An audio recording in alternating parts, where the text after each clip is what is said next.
বগুড়ায় নীলসাগর এক্সপ্রেসের লাইনচ্যুত বগি উদ্ধারে কাজ চলছে। এই মুহূর্তে দুর্ঘটনাস্থলে আছেন সহকর্মী আব্দুল আওয়াল। সরাসরি যাচ্ছি তার কাছে।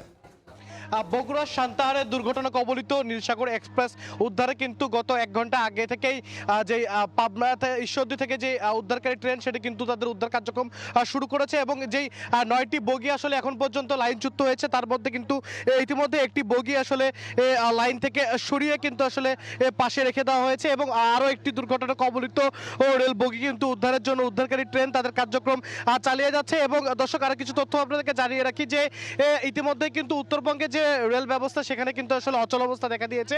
জয়পুরহাটে কিন্তু ঢাকাগামী এবং রাজশাহীগামী 2টি ট্রেন আসলে আটকে আছে স্টেশনের যাত্রীরা এবং সান্তাহার জংশনে কিন্তু 2টি ট্রেনের যাত্রীরা কিন্তু আটকে ছিল। ইতিমধ্যেই তাদের মধ্যে একটি ট্রেনের যাত্রীদেরকে আসলে প্রায় 2 কিলোমিটার হেঁটে এই দুর্ঘটনা কবলিত জায়গা পেরিয়ে কিন্তু আরেক অংশ থেকে ছাতিয়ানতলা যে স্টেশন আছে সেখান থেকে আরেকটি ট্রেন তাদেরকে উদ্ধার করে নিয়ে আসলে উত্তরবঙ্গের দিকে রওনা দিয়েছে।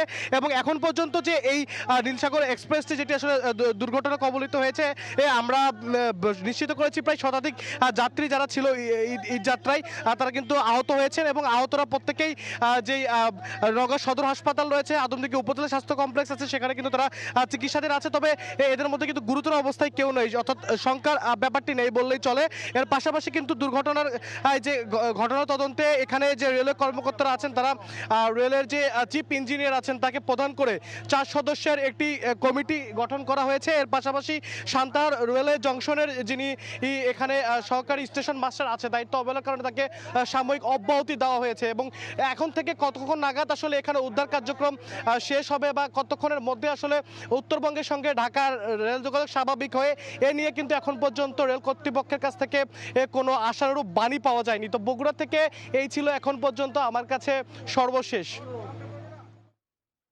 বগুড়া থেকে সহকর্মী আব্দুল আওয়াল।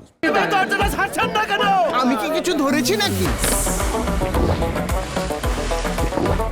আপুটা আপনাকে চেক আউট করছে।